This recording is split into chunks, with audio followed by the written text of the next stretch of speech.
بسم اللہ الرحمن الرحیم۔ اللہ کے ولیوں کے دل ہمیشہ رحمت و شفقت سے بھرے ہوتے ہیں، وہ گناہ گار کو بھی اللہ کی رحمت سے مایوس نہیں ہونے دیتے۔ حضرت جنید بغدادی رحمۃ اللہ علیہ دریائے دجلہ کے کنارے چہل قدمی کرتے ہوئے جا رہے تھے۔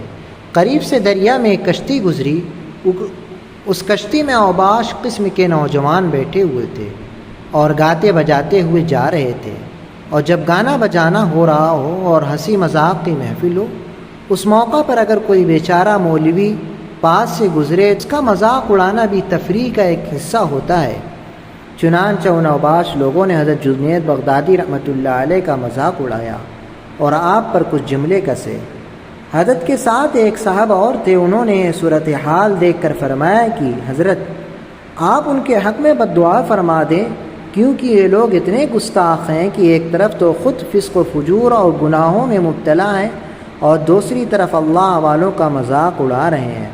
حضرت جنید بغدادی رحمۃ اللہ علیہ فوراً دعا کے لیے ہاتھ اٹھائے اور یوں دعا مانگی: اے اللہ، آپ نے ان نوجوانوں کو جس طرح یہاں دنیا میں خوشیاں عطا فرمائی ہے، ان کے اعمال ایسے کر دیجئے کہ وہاں آخرت میں بھی ان کو خوشیاں نصیب ہو۔ دیکھیے، حضرت جنید بغدادی رحمۃ اللہ علیہ نے ان لوگوں کی ذات سے نفرت نہیں فرمائی، اس لیے کہ یہ تو میرے اللہ کی مخلوق ہے۔ یاد رکھیں، گناہ سے نفرت کیجئے مگر گناہ گار کے لیے دعا اور خیر خواہی کیجئے، یہی اللہ والوں کا طریقہ ہے۔